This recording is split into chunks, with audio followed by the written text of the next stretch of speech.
Kaisar Pedang yang Mengejutkan. Bab 5351, Kejar. Di dalam Istana Abadi Surgawi Timur. Beberapa tetua Sekte Langit dan Bumi murka, tangan mereka terkepal. Lin Bai, beraninya kau. Jika Keling mati di tangan Lin Bai hari ini, Sekte Langit dan Bumi akan membuat seluruh Sekte Air Surgawi kalian membayar harganya. Para tetua Sekte Langit dan Bumi meraung ke arah tetua ketiga dan Zheng Yuan sambil menatap gambar di susunan proyeksi. Tetua ketiga dan Zheng Yuan sama-sama terkejut dengan kekuatan yang dilepaskan Lin Bai. Mereka sepertinya tidak menyangka Lin Bai bisa mengalahkan Keling dengan mudah. Perlu dicatat bahwa meskipun Keling tidak memiliki bakat luar biasa, juga tidak memiliki garis keturunan atau fisik khusus, bagaimanapun juga, ia adalah putra suci yang dikultivasikan oleh Sekte Langit dan Bumi selama bertahun-tahun, dengan metode yang sangat beragam, dan tidak mudah dihadapi. Namun, dengan serangan Lin Bai, Keling hampir tidak diberi kesempatan untuk melawan. Serangan Lin Bai bagaikan badai, bagaikan gunung yang runtuh. Di bawah serangan bertubi-tubi Lin Bai, Keling bahkan tak berdaya melawan, hancur lebur dan kalah telak. Melihat Keling berteleportasi menggunakan jimat giok penyelamat, para tetua Sekte Langit dan Bumi akhirnya menghela napas. Lega, orang-orang di Istana Langit Timur buru-buru mencari keberadaan Keling di susunan proyeksi, akhirnya menemukannya terkapar tak berdaya di pegunungan ratusan ribu mil jauhnya. Namun, tiba-tiba, seseorang berbisik, Lin Bai sepertinya juga telah menemukan lokasi Keling. Semua orang menoleh dan melihat Lin Bai menghunus pedang iblis, membawa penggaris pengukur, menunggangi pedang terbang, melesat di angkasa, langsung menuju lokasi Keling. Kecepatan kendali pedangnya luar biasa, bagaikan bintang jatuh yang melesat di angkasa, menempuh jarak ratusan ribu mil dalam sekejap mata. Melihat Lin Bai semakin dekat dengan lokasi Keling, mata para tetua Sekte Langit dan Bumi memerah. Lin Bai, kau mencari mati, teriak para tetua berulang kali. Kaisar Chu tetap duduk di singgasana naganya, tersenyum sambil memegang cangkir anggurnya, tetap diam. Lin Bai menggenggam pedang iblis di tangan kanannya dan mengayunkan penggaris pengukur di bahunya dengan tangan kiri, melesat cepat menuju cakrawala dengan pedang terbangnya. Begitu Keling menghilang, Lin Bai segera menggunakan energi pedang yang tersisa di dalam tubuh Keling untuk merasakan lokasi Keling di barat laut, sekitar beberapa ratus ribu mil jauhnya. Untungnya, energi pedang yang terkondensasi dari jantung pedang Lin Bai luar biasa kuat, memungkinkannya untuk melihat dengan jelas posisi Keling. Jimat giok yang digunakan Keling kemungkinan adalah jimat teleportasi, yang mampu berteleportasi beberapa ratus ribu mil secara instan tanpa batasan apapun. Namun, beberapa ratus ribu mil hanyalah jarak yang cepat bagi teknik kendali pedang Lin Bai. Keling telah berteleportasi ke sini beberapa saat yang lalu, bahkan tidak punya waktu untuk melarikan diri, dan saat berikutnya, Lin Bai sudah tiba. Bahkan sebelum mendekati pegunungan, Lin Bai mengangkat pedang iblisnya, melepaskan energi pedang biru sepanjang 10.000 kaki yang menebas dengan ganas ke arah pegunungan. Gemuruh, pegunungan bergetar, dan debu mengepul ke langit. Dalam sekejap, pegunungan itu hancur menjadi reruntuhan, meninggalkan jurang yang dalam, sekitar 10.000 kaki dalamnya, ditandai dengan bilah pedang. Keling, di dalam pegunungan, berniat mengambil pil penyembuh untuk memulihkan lukanya sebelum membuat rencana lebih lanjut. Namun, sebelum ia sempat mengeluarkan pil itu, ia merasakan niat membunuh yang mengerikan. Mendongak, ia melihat aura pedang Qian menebas ke arahnya, langsung ketakutan. Bagaimana dia bisa menemukan lokasiku?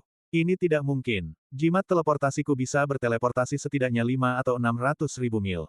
Bahkan jika dia bisa menemukan lokasiku, dia tidak mungkin bisa mengejar secepat ini.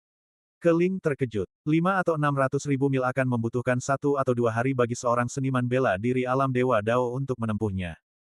Gambar. Bahkan seorang seniman bela diri di alam buah Dao Tai pun membutuhkan waktu setengah hari untuk menempuh jarak 560 ribu li. Namun, Lin Bai berhasil menyusul Keling hanya dalam sekejap. Hal ini wajar karena kekuatan, teknik pengendalian pedang. Teknik pengendalian pedang ini dapat menempuh jarak 108 ribu li dalam sekejap. Di benua barbar kuno, Ling Tianzi pernah memberitahu Lin Bai tentang sifat dominan teknik pengendalian pedang ini. Saat itu, kultivasi Lin Bai masih terlalu rendah untuk mengerahkan kekuatan penuhnya. Kini, setelah tiba di alam iblis, Lin Bai memiliki kultivasi puncak alam Dewa Dao, dan kekuatan teknik pengendalian pedang akhirnya terpancar di tangannya. Dengan kekuatan penuh Lin Bai dalam mengaktifkan teknik pengendalian pedang, ia dapat mencapai kecepatan 108.000 li dalam sekejap. Tentu saja, dengan kekuatan Lin Bai saat ini, ia belum mampu mencapai apa yang digambarkan Ling Tianzi sebagai, dalam satu pikiran, sebilah pedang terbang menyapu 3 alam dan 6 jalan, membantai iblis dan monster dari 9 langit dan 10 bumi. Keling mengabaikan semua yang lain, melihat energi pedang biru mendekat, ia segera mengeluarkan jimat giok dari tas penyimpanannya. Darah menyembur keluar, dan botol giok itu berkilau. Detik berikutnya, cahaya yang terpancar dari jimat giok menyelimuti Keling, memindahkannya sekali lagi. Energi pedang biru itu meleset dari sasarannya, menghancurkan pegunungan dan meninggalkan jurang yang dalam dengan bekas pedang. Sedalam puluhan ribu kaki di dalam tanah. Lin Bai juga merasakan bahwa Keling belum mati dan telah muncul ratusan ribu mil di utara. Lin Bai dapat dengan mudah menebak bahwa Keling sekali lagi menggunakan jimat giok untuk melarikan diri. Lin Bai mendengus dingin dan menerjang maju lagi dengan pedang terbangnya. Ratusan ribu mil jauhnya, Lin Bai menemukan Keling lagi. Keling menggertakkan giginya, amarahnya membumbung tinggi, tetapi ia kini terluka parah dan bukan tandingan Lin Bai. Ia hanya bisa menghindari sorotan untuk sementara dan menyusun rencana lebih lanjut. Ia mengeluarkan jimat gioknya lagi dan berteleportasi sekali lagi. Mari kita lihat berapa kali kau bisa berteleportasi. Lin Bai tidak terburu-buru, melanjutkan pengejarannya dengan pedang terbangnya. Berada di perburuan surga timur memiliki keuntungan tersendiri bagi Lin Bai. Meskipun perburuan surga timur sangat luas, ukurannya tetaplah sebatas itu. Lin Bai, dengan pedang terbangnya, dapat melakukan perjalanan dari selatan ke utara hanya dalam 3 hingga 5 hari. Sekeras apapun Keling mencoba berteleportasi, ia tidak dapat meninggalkan perburuan surga timur. Oleh karena itu, bagi Lin Bai, perburuan surga timur telah menjadi tempat berburunya. Keling bagaikan binatang buas yang terperangkap. Semua tetua dan senior di alun-alun ibu kota dan istana abadi surga timur menyaksikan pemandangan yang tak terlupakan. Keling mati-matian menggunakan jimat giok untuk berteleportasi, sementara Lin Bai, dengan pedang di tangan dan membawa penggaris pengukur, terbang bolak-balik di atas perburuan surga timur dengan pedang terbangnya. Dengan setiap serangan, gunung dan sungai berubah menjadi debu. Setelah 9 putaran permainan kucing-kucingan ini, Keling menggunakan jimat teleportasi terakhirnya dan muncul di hutan pegunungan. Keling tergeletak di tanah, berlumuran darah. Bahkan sebelum ia sempat mengeluarkan obat untuk menyembuhkan lukanya, ia merasakan aura pedang yang mengerikan mendekat dari cakrawala yang jauh. Tanpa pikir panjang, Keling tahu Lin Bai telah menyusulnya lagi. Lin Bai, kau memaksaku melakukan ini. Mata Keling merah padam, tinjunya terkepal, giginya terkatup rapat, wajahnya berkerut dengan tekad yang membara. Tiba-tiba, gumpalan asap hitam mengepul dari pori-pori tubuh Keling, dan ia tampak terbakar. Urat-urat menonjol di wajahnya, matanya merah padam, dan geraman seperti binatang buas keluar dari bibirnya, air liur tak terkendali mengalir dari sudut mulutnya. Keling sekarang sama sekali tidak terlihat seperti putra suci 5 keluarga dan 7 sekte, ia lebih mirip binatang buas yang menggila. Bab 5352 Setan Bumi. Lin Bai tiba dengan pedangnya, merasakan keberadaan Keling di dalam hutan di depannya, dan segera melancarkan serangan pedang yang dahsyat. Energi pedang biru menyala dan menyapu, menghancurkan hutan dan mengubahnya menjadi reruntuhan. Tepat saat pedang itu mencapai Keling, Keling tiba-tiba mengangkat kepalanya, mengulurkan tangannya, dan menangkap energi pedang Lin Bai. Saat berikutnya, Keling mengerahkan kekuatan, dan dengan serangkaian suara retakan yang tajam, energi pedang biru sepanjang 10.000 kaki itu hancur berkeping-keping seperti batu giok. Kekuatan yang dilepaskan setelah energi pedang runtuh meratakan area di sekitarnya sejauh puluhan ribu mil. Debu mengepul lagi, membumbung ke langit. Lin Bai tercengang. Beberapa saat sebelumnya, ia jelas merasakan kekuatan yang bukan milik Keling muncul di tubuh Keling. Berdiri di udara, Lin Bai dengan waspada menatap debu. Dari asap kuning yang mengepul, gumpalan asap hitam perlahan muncul. Sesosok tubuh perlahan berjalan keluar. Ketika akhirnya ia terlihat oleh Lin Bai dapat melihatnya dengan jelas. Keling telah sepenuhnya kehilangan aura elegannya sebagai putra suci, sebaliknya. Ia telah menjadi ganas dan haus darah seperti binatang buas. Aura hitam yang tak kunjung padam memancar dari sekujur tubuhnya, merembes dari setiap pori-pori. Urat-urat, wajahnya menonjol, raut wajahnya luar biasa ganas, dan matanya menyipit, memperlihatkan kilatan merah darah. Terutama geraman pelan yang sesekali keluar dari bibirnya, ia sama sekali tidak tampak seperti manusia, melainkan seperti iblis. Di dalam istana surgawi timur, melihat pemandangan ini, Kaisar Chu tersenyum penuh arti dan berkata, tidak heran sekte langit dan bumi memilih Keling sebagai putra suci mereka, itu karena tubuhnya dapat menampung secercah jiwa sisa iblis bumi, bukan? Ekspresi para tetua sekte langit dan bumi sedikit berubah. Mereka tampak terkejut bahwa Keling telah dipaksa ke dalam situasi seperti itu oleh Lin Bai, dipaksa untuk melepaskan jiwa sisa iblis bumi untuk melawan Lin Bai.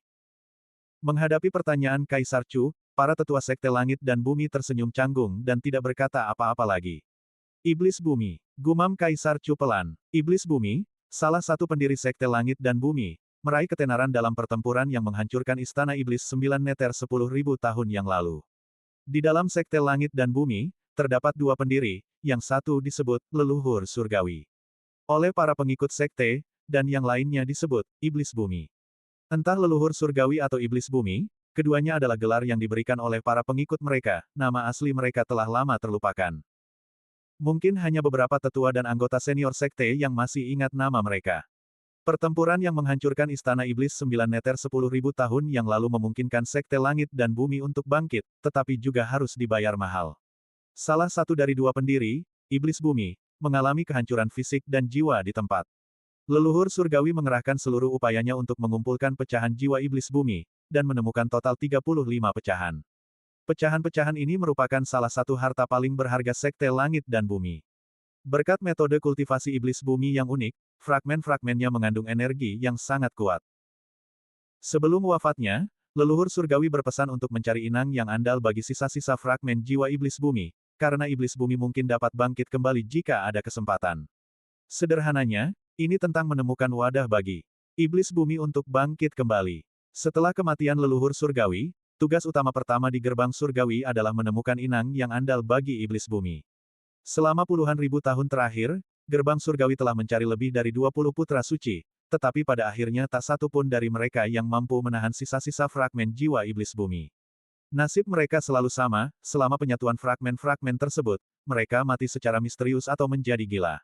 Inilah mengapa di kerajaan Chu dikatakan bahwa putra-putra suci gerbang surgawi adalah yang paling berbahaya. Karena putra-putra suci gerbang surgawi sepanjang sejarah telah menghilang secara misterius atau mati dalam keadaan yang misterius. Gambar, banyak orang tidak tahu mengapa hal ini terjadi. Kaisar Chu telah memerintahkan divisi Zhaoxing untuk menyelidiki secara diam-diam, yang mengarah pada penemuan sisa-sisa jiwa Iblis Bumi. Mereka juga mengerti mengapa putra suci Sekte Langit dan Bumi menghilang secara misterius. Selama bertahun-tahun, Keling adalah seniman bela diri dengan kecocokan tertinggi dengan sisa-sisa jiwa Iblis Bumi. Sekte Langit dan Bumi juga percaya bahwa Iblis Bumi dapat menggunakan tubuh Keling untuk bangkit kembali. Meskipun Iblis Bumi bukanlah makhluk sekuat kekuatan ilahi agung, ia tetaplah seorang ahli tingkat atas di kerajaan Chu. Jika Iblis Bumi bangkit kembali, kekuatan Sekte Langit dan Bumi akan meningkat beberapa kali lipat, menjadi sekte terkuat setelah Chu.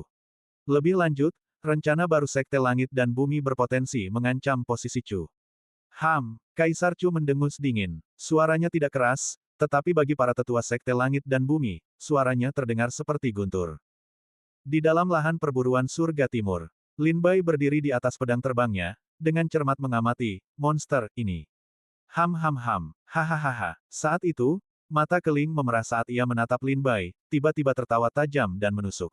Apakah dia menggunakan semacam teknik terlarang? Melihat penampilan Keling, Lin Bai samar-samar menduga bahwa Keling mungkin menggunakan semacam teknik rahasia.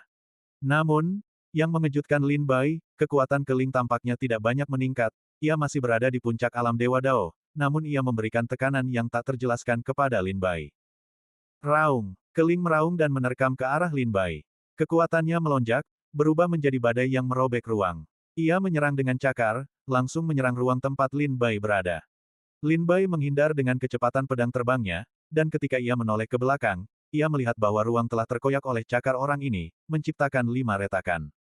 Jika Lin Bai tidak menghindar tepat waktu, ia pasti akan dipenggal. Keling menyerang Lin Bai seperti orang gila. Meskipun ia masih berada di puncak alam Dewa Dao, kecepatan dan kekuatannya telah mencapai alam buah Dao Tai. Namun, kekuatan di dalam dirinya sangat tidak stabil, terkadang sangat kuat, terkadang sangat lemah. Jadi itu bukan teknik rahasia, melainkan sisa jiwa dari makhluk kuat yang tersegel di dalam dirimu. Sekarang, sisa jiwa itu telah dilepaskan. Hanya orang mati, berpegang teguh pada dunia fana untuk obsesi yang tak kunjung padam. Sialan, mati saja. Kenapa berlama-lama di dunia ini? Lin Bai mengangkat pedang iblisnya dan menyerang Keling. Cahaya pedang biru dan api hitam beradu sengit di udara. Konfrontasi langsung pertama mereka menghasilkan raungan yang memekakkan telinga, kekuatan tak terbatas terpancar keluar, mengguncang daerah sekitarnya sejauh puluhan ribu mil, menghancurkan hutan, dan meretakkan bumi. Teknik pedang teratai biru terus mengalir dari tangan Lin Bai, energi pedang meledak, menebas langit dan bumi, tak menyisakan tempat yang tak tersentuh. Untuk sementara waktu, Keduanya terkunci dalam kebuntuan, Lin Bai tak mampu membunuh Keling dengan cepat, begitu pula Keling. Lin Bai segera mengambil labu hijau dari pinggangnya, membuka sumbatnya, dan meneguk beberapa teguk anggur darah naga. Anggur darah naga yang berapi-api dan mendominasi itu memasuki mulut Lin Bai, langsung membuatnya sedikit mabuk.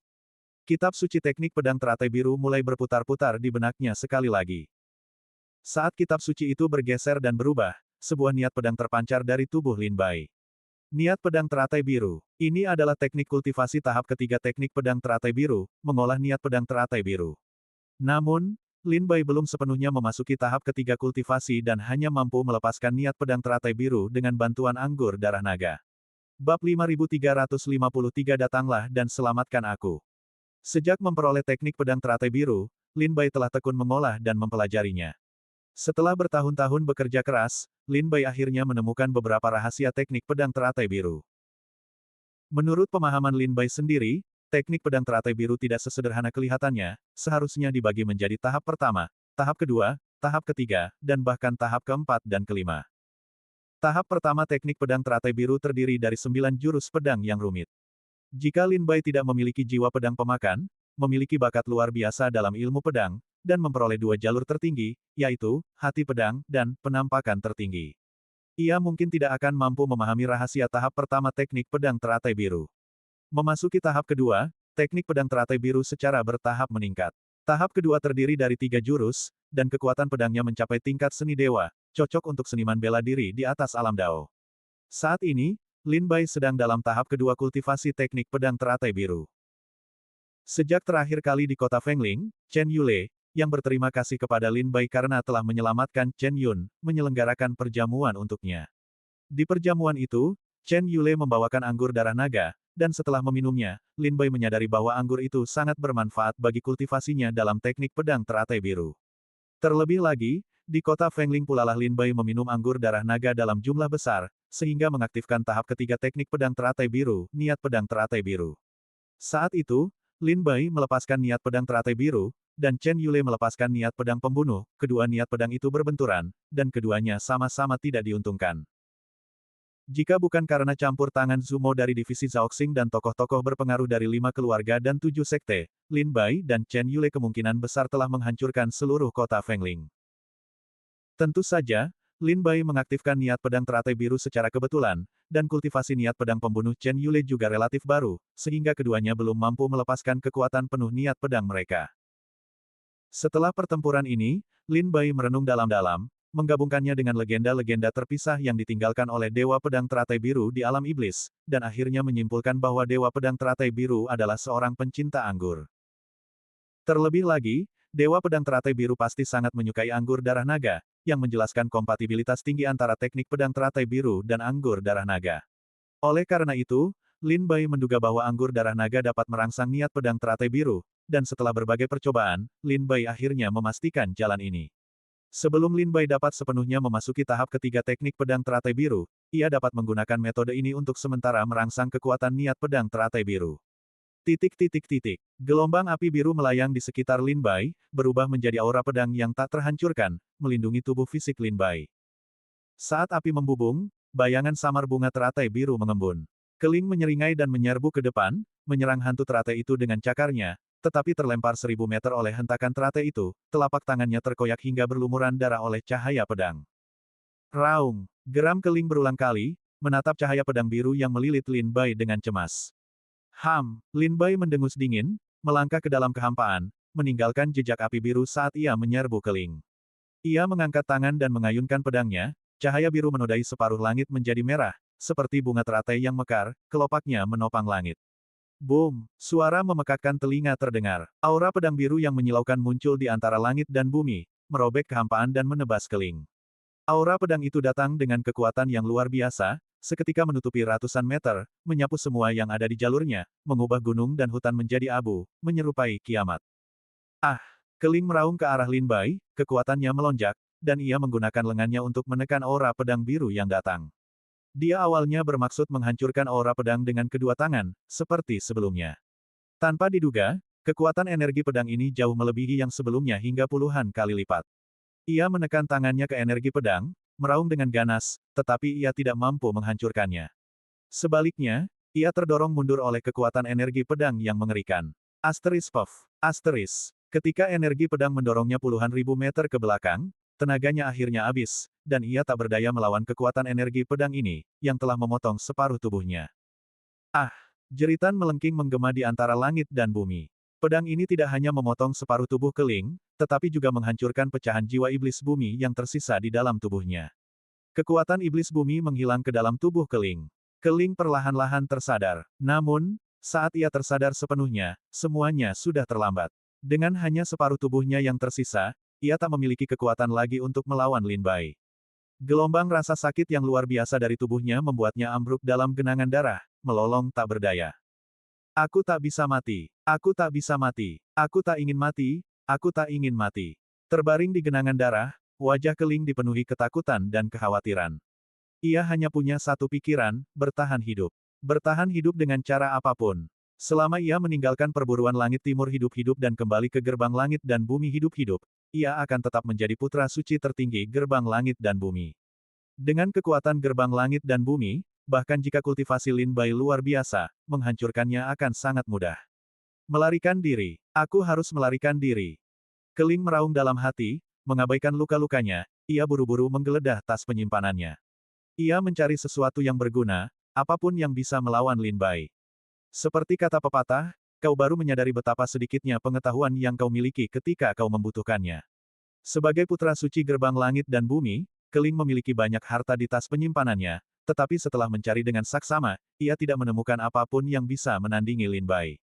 Hanya beberapa token komunikasi yang ditemukan di tas penyimpanannya. Melihat token komunikasi ini, Keling, yang wajahnya kini hanya setengah tertutup, menunjukkan ekspresi gembira. Ia buru-buru mengeluarkan token komunikasinya dan berteriak, Sang Guantong, selamatkan aku. Kemudian, ia berteriak pada token lain, Limo, selamatkan aku.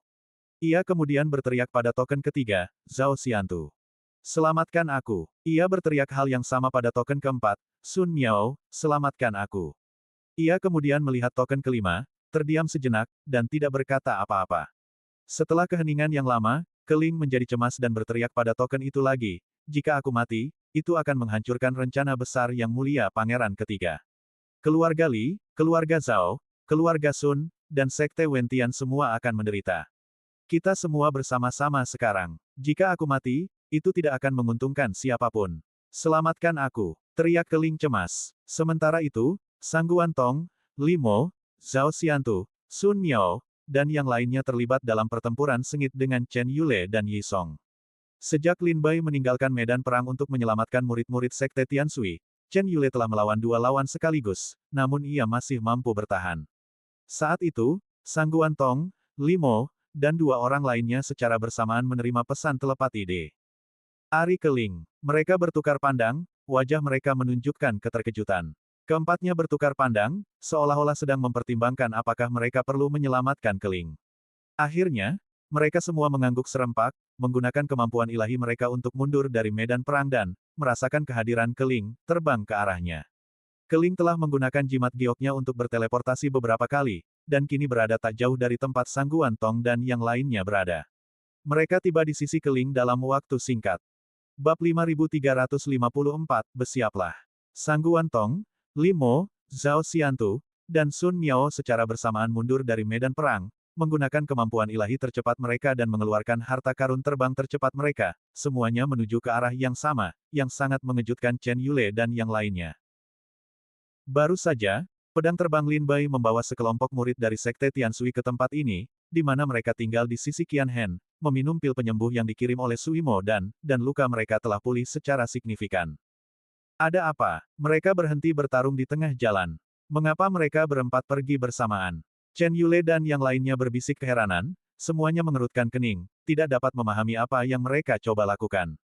Qian Hen merenung sejenak, melirik murid-murid Sekte Tianshui di sampingnya, dan terkekeh, mungkin karena saudara Lin berhasil.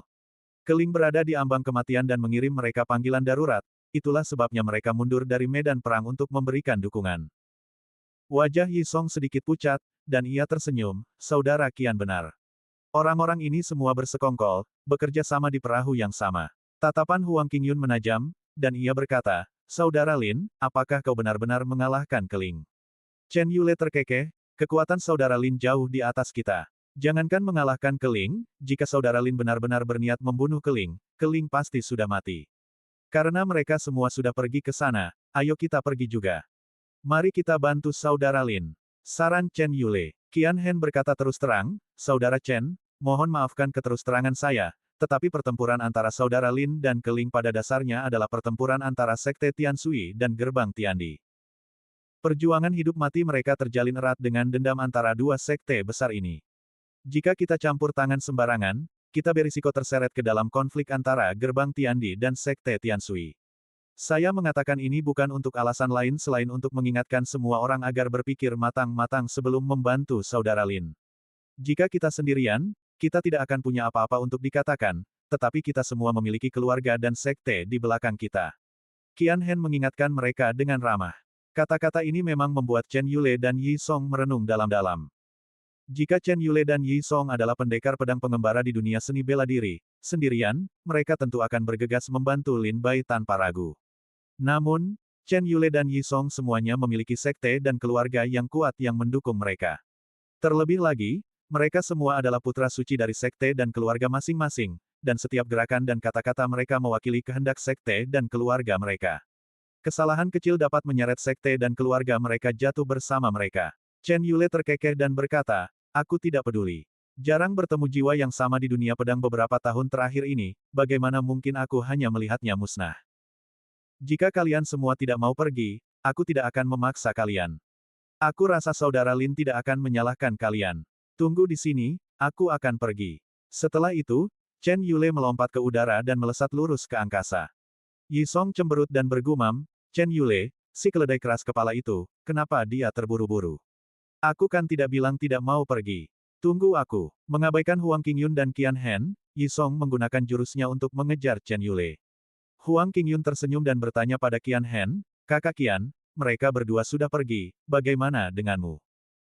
Qian Hen tersenyum dan berkata, aku bisa pergi atau tidak. Bahkan jika aku ikut campur dalam perseteruan antara Sekte Tianshui dan Gerbang Tiandi, Gerbang Tiandi tidak akan berani membalas dendam pada keluarga Qianku. Sebaliknya, aku mengkhawatirkanmu. Qian Hen tidak lancang. Sekalipun keluarga Qian mendukung Sekte Tianshui suatu hari nanti, Gerbang Tiandi tidak akan berani mengeluh. Lagi pula, keluarga Qian memiliki fondasi yang membentang jutaan tahun, siapa yang berani bertindak gegabah? Huang Qingyun berkata dengan suara rendah, Chen Yule dan Yi Song bukan orang bodoh. Mereka tahu bahwa pergi membantu saudara Lin saat ini bukanlah langkah yang bijaksana, tetapi mereka tetap pergi. Sebenarnya, alasannya sangat sederhana. Keling mengirim pesan untuk meminta bantuan kepada Sangguan Tong, Limo, Zhao Xiantu, dan Sun Miao, dan setelah menerima pesan tersebut, mereka segera bergegas menyelamatkan. Ini hanya bisa berarti satu hal, mereka semua adalah orang-orang yang mulia Pangeran Ketiga. Qian Hen tersenyum tanpa berkata apa-apa. Kata-kata Huang Qingyun tepat sasaran. Sangguan Tong, Limo, Zhao Xiantu, Sun Miao, dan Keling masing-masing berasal dari sekte dan keluarga yang berbeda. Jika mereka tidak memiliki minat yang sama, mengapa mereka langsung bergegas menyelamatkan setelah menerima berita itu? Pada akhirnya, karena mereka semua berada di kubu Pangeran Ketiga, mereka bersatu dalam kebencian terhadap musuh. Huang Qingyun melanjutkan, Chen Yule dan Yi Song jelas melihat ini, dan karena mereka selalu berselisih dengan Pangeran Ketiga, mereka pergi untuk membantu saudara Lin. Qian Hen bertanya, dan Anda, Nona Huang, maukah Anda pergi? Huang Qingyun terkekeh, tentu saja. Mengapa saya tidak senang membuat masalah bagi Pangeran Ketiga? Meskipun leluhur Gunung Pir telah tiada, beberapa ikatan lama tidak dapat diputuskan. Cucu murid saya mengalami nasib buruk, dibunuh secara brutal di istana. Huang Qingyun mengucapkan kata-kata ini dengan ringan, dan sesaat kemudian, sosoknya menghilang di balik awan. Chen Yule dan Yi Song sebelumnya telah menyebutkan bahwa pangeran pertama dan pangeran kedua keduanya telah meninggal secara misterius. Meskipun tidak ada bukti langsung yang menghubungkan mereka dengan pangeran ketiga, semua orang tahu bahwa ia pasti terlibat. Ibu dari pangeran pertama dan pangeran kedua adalah murid-murid terkemuka keluarga Chen dan istana teratai suci. Perlu disebutkan bahwa sebelum reinkarnasi Huang Qingyun 10.000 tahun yang lalu, ia dikenal sebagai leluhur Gunung Pir. Saat itu, ia menerima beberapa murid, yang kemudian menerima murid-murid baru, murid-murid dan cicit-cicitnya. Lebih kebetulan lagi, selir kekaisaran yang pindah ke istana adalah salah satu murid dan cicit Huang Qingyun. Ini adalah ikatan kekerabatan. Meskipun Huang Qingyun berulang kali berkata, leluhur Gunung Pir telah meninggal, hanya Huang Qingyun yang tersisa sekarang, ikatan kekerabatan itu sulit diputuskan. Melihat Huang Qingyun, Chen Yule, dan Yi Song pergi satu demi satu, Qian Hen tersenyum tipis, menarik. Apakah mereka akan jelas-jelas memilih pihak? Qian Hen menoleh ke belakang, seolah-olah melihat ke arah Istana Surgawi Abadi Timur melalui susunan proyeksi. Di dalam Istana Surgawi Timur, Pangeran Chen dan Pangeran Ketiga, yang duduk di kedua sisi Kaisar Chu, memasang ekspresi yang sangat muram. Tak satu pun murid dari 5 keluarga dan 7 sekte, maupun para ahli investigasi militer dan kriminal di aula, menyangka perburuan hari ini di tempat perburuan Surgawi Timur akan mengungkap begitu banyak rahasia. Selain yang lainnya, fakta bahwa 5 kekuatan utama dalam 5 keluarga dan 7 sekte, keluarga Sun, keluarga Li, keluarga Zhao, sekte Wentian, dan gerbang Tiandi, berada di bawah komando Pangeran Ketiga pasti akan membuat kerajaan Chu khawatir. Dengan dukungan kelima kekuatan ini, posisi Pangeran Ketiga di istana akan simen gunung. Di antara 5 keluarga dan 7 sekte, sekte dan Xia tetap menjauhkan diri dari urusan duniawi, hanya berfokus pada alkimia. Sekte Kucan terdiri dari para biksu pertapa yang hanya ingin fokus pada Zen dan tidak tertarik pada perebutan kekuasaan antar dinasti. Keluarga Qian adalah seorang taipan bisnis yang hanya tahu cara bertukar keuntungan, mereka tidak pernah memihak, tetapi ketika waktunya tepat, mereka secara alami akan berpihak pada pihak yang tepat. Sekte Tianshui sudah bubar hanya namanya saja. Meskipun kemunculan Lin Bai membawa beberapa peluang untuk kebangkitannya, Sekte Tianshui saat ini sedang sekarat. Selain sekte-sekte ini, keluarga Chen, Sekte Tianxian, dan Istana Senglian masih bimbang dan belum menyerah kepada Pangeran Ketiga. Yang terpenting, ketiga sekte ini pernah mendukung Pangeran Pertama dan Pangeran Kedua, tetapi sejak kematian misterius mereka, mereka belum secara eksplisit menyatakan dukungan mereka kepada salah satu pangeran. Dan hari ini, dengan pertempuran di lapangan perburuan Langit Timur, beberapa ikan besar tampaknya telah muncul di perairan keruh ibu kota. Di antara 5 keluarga dan 7 sekte, keluarga Li, keluarga Zhao, keluarga Sun, sekte Wentian, dan gerbang Tiandi diam-diam telah menyerah kepada kubu Pangeran Ketiga. Sementara itu, keluarga Chen, Sekte Surgawi Abadi, Istana Teratai Suci, dan ketiga putra suci mereka pergi untuk membantu Lin Bai. Seluruh ibu kota tahu bahwa Lin Bai dan Pangeran Chen memiliki hubungan yang luar biasa, sebagai sahabat karib. Membantu Lin Bai sama saja dengan membantu Pangeran Chen. Meskipun Lin Bai dan Sekte Air Surgawi tidak pernah secara eksplisit menyatakan niat mereka untuk mendukung Pangeran Chen, seluruh ibu kota dan para pejabat istana telah menempatkan Lin Bai dan Sekte Air Surgawi di bawah komando Pangeran Chen. Dengan demikian, struktur istana yang baru perlahan-lahan menjadi jelas. Bab 5355 Penyelamatan. Di balik pegunungan, kehancuran ada di mana-mana, bekas pedang berserakan di tanah. Cahaya biru tajam yang terpancar dari Lin Bai membubung ke udara, mewarnai separuh langit menjadi merah tua. Seolah-olah sekuntum bunga teratai biru telah mekar di antara langit dan bumi. Pemandangan ini begitu memukau, terlihat jelas bahkan dari jarak puluhan ribu mil.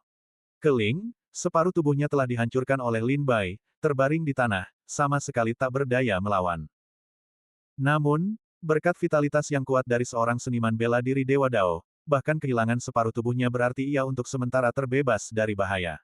Setelah mengirimkan beberapa pesan telepati, yang bisa dilakukan Keling hanyalah menunggu. Menunggu Sangguan Tong, Limo, dan yang lainnya tiba. Sudah waktunya untuk mengakhiri ini. Lin Bai mengayunkan pedangnya, teriakan pedang merdu terpancar dari bilahnya. Dalam sekejap, aura pedang menebas ke arah Keling. Keling ketakutan, wajahnya pucat, matanya terbelalak.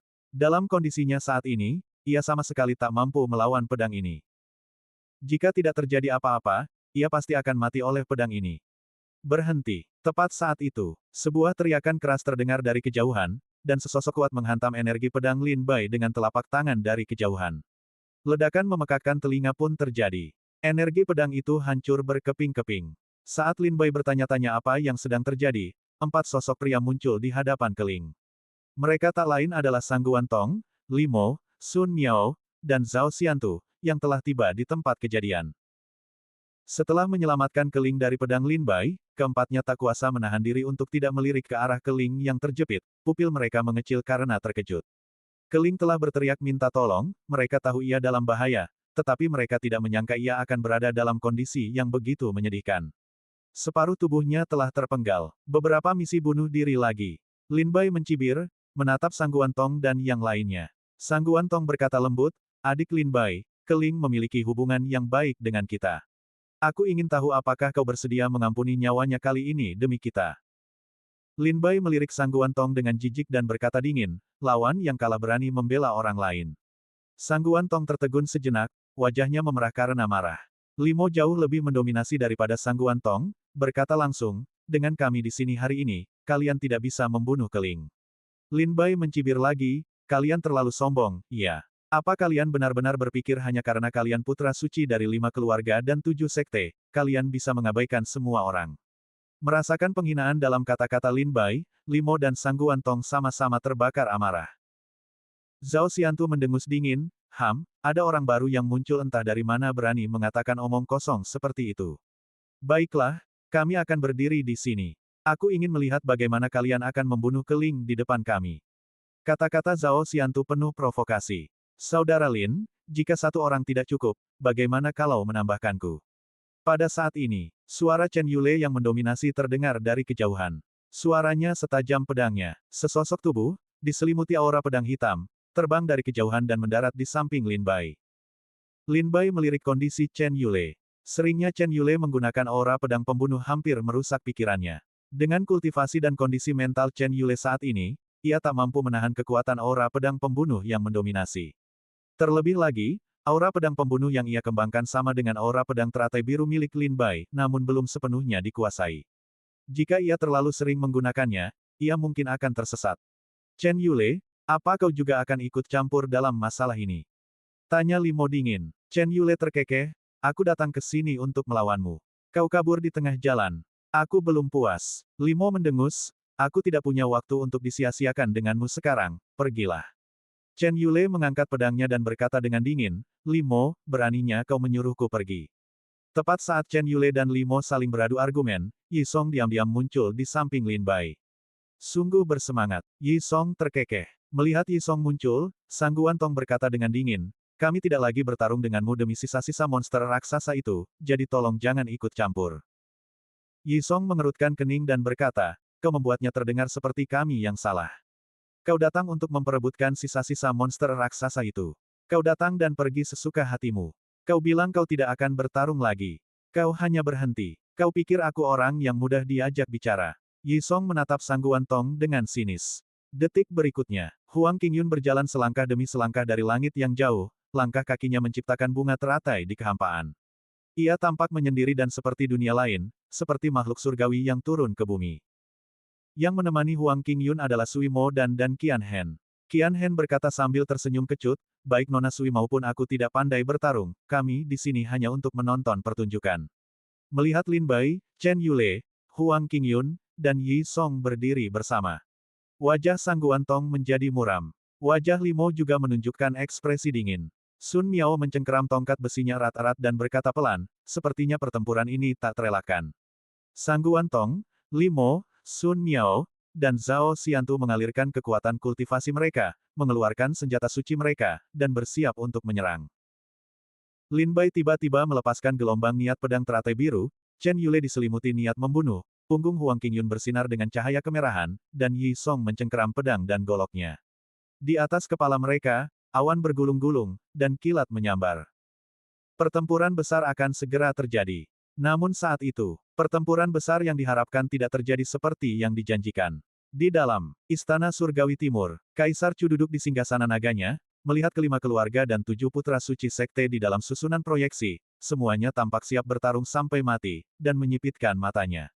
Brilian, brilian, keheningan menyelimuti Istana Abadi. Kaisar Chu kemudian berkata sambil tersenyum, perburuan ini bisa dibilang yang paling spektakuler dalam 100 tahun terakhir. Para pejabat sipil dan militernya pun langsung menyuarakan hal yang sama. Kaisar Chu melirik langit dan berkata, sudah larut, ayo kita akhiri perburuan ini. Bawa mereka semua keluar. Perintah Kaisar Chu untuk mengakhiri perburuan saat ini dengan jelas menunjukkan keinginannya untuk mencegah para putra suci dari kelima keluarga dan 7 sekte terlibat dalam pertikaian internal. Yang Mulia memutuskan, perburuan berakhir. Teriak Kasim tua itu, suaranya menggema di seluruh Istana Abadi. Para master susunan paviliun misteri surgawi di luar Istana Abadi sudah bersiap, menunggu perintah Kaisar Chu. Aduh, mengapa Yang Mulia menghentikan perburuan sekarang? Tunggu sebentar lagi, biarkan mereka mulai bertarung. Seorang master formasi di luar Istana Abadi bergumam sambil tersenyum masam. Mereka juga bisa melihat pemandangan yang diproyeksikan ke formasi tersebut. Seorang master formasi lain yang lebih tua berkata dengan muram, keputusan yang mulia untuk menghentikan perburuan saat ini tentu saja ada alasannya. Perhatikan baik-baik, para putra suci dari 5 keluarga dan 7 sekte, Chen Yule, Lin Bai, Zhao Xiantu, Sang Guantong, dan lainnya, semuanya menunjukkan sikap bertarung sampai mati. Jika Yang Mulia tidak menghentikan perburuan dan membiarkan mereka terus bertarung, itu akan menjadi pertarungan hidup mati yang sesungguhnya. Para master formasi berbisik di antara mereka sendiri sebelum bergegas menuju formasi. Seketika, saat para master formasi mengaktifkan formasi, sebuah kekuatan besar menyelimuti lapangan perburuan surga timur, menarik semua seniman bela diri keluar.